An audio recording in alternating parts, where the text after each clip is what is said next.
Thank you all for joining me. This is Suzanne Wagner, and we are doing the numerology and the astrology for August 3rd, 2020.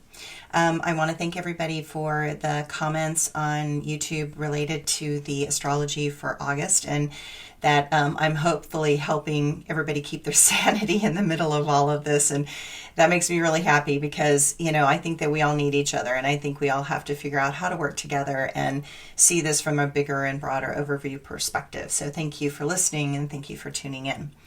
Okay, if you add 8-3-2020 together, you get the number 15. And if you add the 1 and the 5 together, you get the number 6. If you've been listening, you know the 6 is the hermit number. The 6 is the number of Saint Hildegard. The 6 is about introspection. It is a rainbow that comes across your chest, and it's about being open-hearted, and it's about being quiet and still. And I think that in our old world, because I think we're not in the old world anymore, but I think in the old world, in the hustle and bustle and rush, all of that rushing and all of the stuff that we thought we needed to do was basically our ego mucking with us and making us feel like we had to do this and we had to do that. And it's amazing how much you don't have to do, right? I think that's been what's been really interesting with all of this. So the number 6 day is that moment that you go, wait a second. And in my yogic numerology pattern, I have a gift of 6. And so I love being alone. I love the stillness. I love the quiet. I live on 32 acres in the middle of the redwood forest. I love watching the birds. I love the solitude and quiet. So comparatively, probably to other people that are maybe like in cities and in apartments and it's miserable and it's cramped and everything in a COVID quarantine, it probably feels terrible. But part of the lesson in the number 6 is about learning to accept and be with what is, to really sit with what is. So Pema Chodron had a phrase that she called sitting in the Shempa, which means sitting in the misery of what just is. Like you can't change certain things. And I watch all these people do all these configurations, still trying to engage their ego in certain things to feel like they're getting things done. But there are certain moments that it's better to stop and drop in and just say, what's going on? What's going on deep inside of me? Like, what's really happening in here? Who am I in here? I think if I knew who I was on the inside, I would probably be caring less about the outside so much. So, but because it's sort of like, I don't know if you've ever seen those pictures of monks where they've got this aura around them. It's like a bubble. And so I want you today to feel as if you are living in a bubble. And in a weird way, we kind of are. We're kind of in a COVID quarantine bubble. And that bubble, now, we're going to play with this metaphor. Work with me, okay? So the bubble is leaking air into another world. And it's preparing you to be infused with a life and a vitality that you will need to carry you forward. So as you use this day to contemplate and meditate, you will see that the old world is destroying itself from the inside out, and something new is beginning to rise out of the ashes. While all things take time in this critical creation phase, you can feel it beginning. And that is a light that is beckoning you in the darkness to get up and move towards the light, because that light is you. That light is within you. And the doorway through to that new world must first be touched by moving past the mind and into the heart.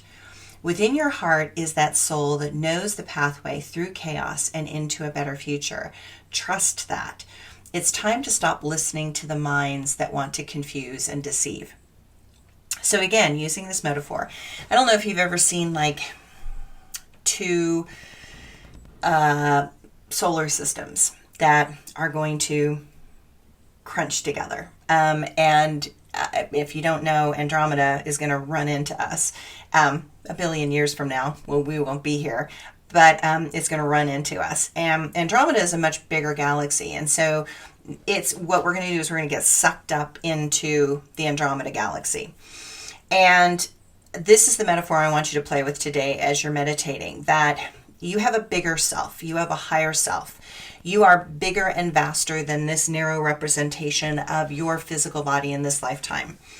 You're having a limited experience, but you're not a limited being. Big difference. So here's this higher self, this bigger self that's outside of you, and here's you, and these energies are getting closer and closer and closer together. And what's happening is that at a certain point, your old self literally kind of gets sucked up into that bigger self. And that's what I want you to see this metaphor as. That what we're in right now, while it doesn't feel pleasant, and yes, it is convulsive and combative, and yes, they say, enlightenment is a destructive process, right? So there's this destruction that has to happen for this integration into this new life. And if you see it as that, I think it's a little easier to navigate. Okay, astrology for today. It's a big day. Some days it's not a big day. Today is one of those big days because it's a full moon, and it's a full moon in Aquarius. And this moon is squaring its own revolutionary planet Uranus in Taurus. And there is a lot of intensity on many levels. And for some of you, it feels deeply personal because the sun is in Leo, the moon is in Aquarius. I can talk. Uranus is in Taurus over here. Blah.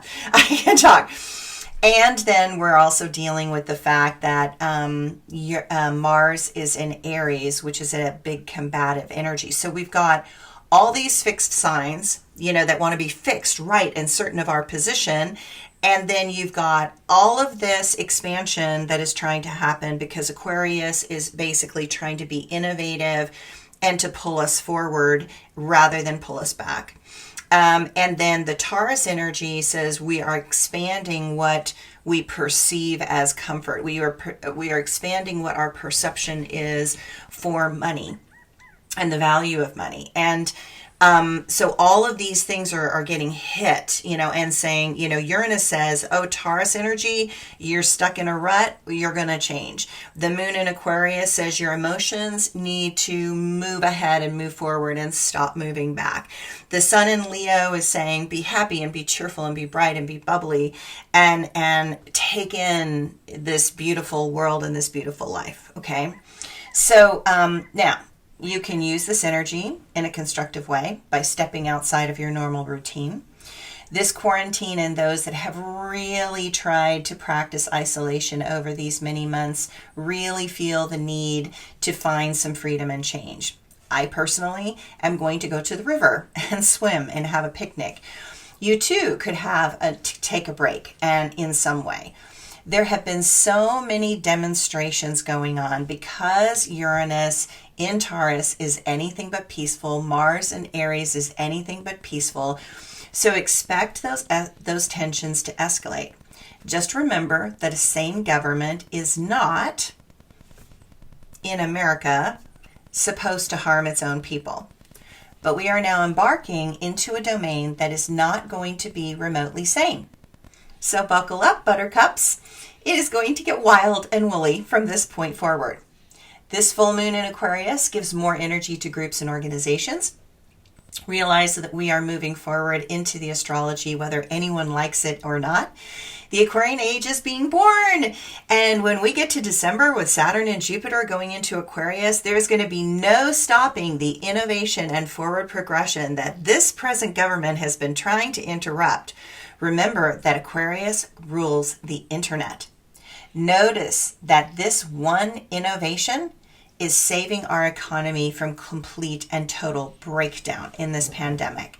Just think of what it would be like if there was no Zoom, if there was no Skype, if there was no WhatsApp, if there was no way to work your job at work and access your work computer and actually be able to call clients and do what you're supposed to do. I mean, imagine how bad this would be if we didn't have that, right?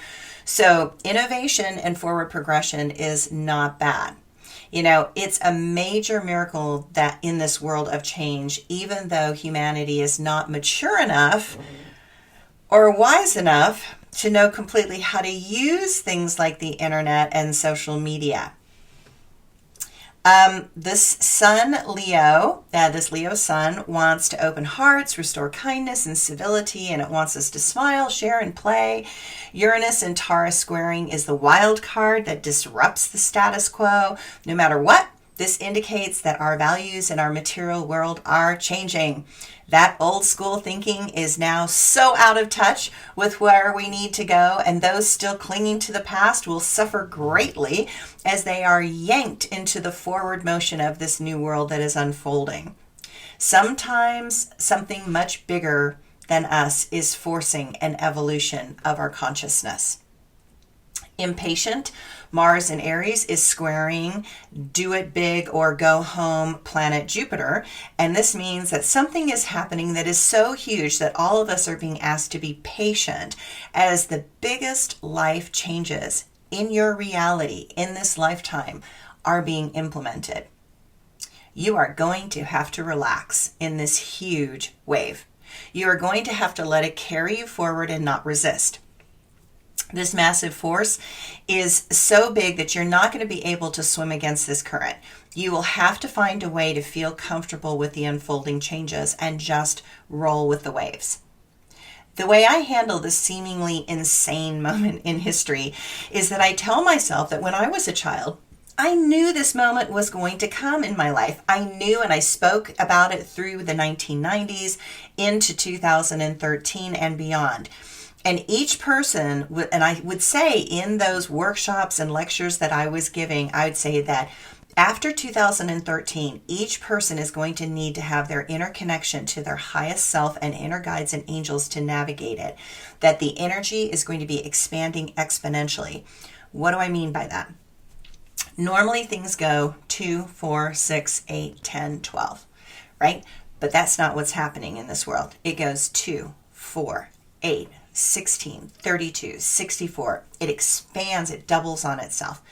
So in 2011, 12, and 13, when the Mayan, the Tibetan, and the Hopi calendars ended, we shifted into a highly accelerated period.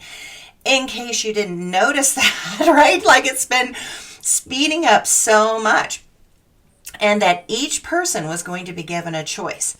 And that choice was to step into your highest and most integrated self or be those many people that might be leaving the planet.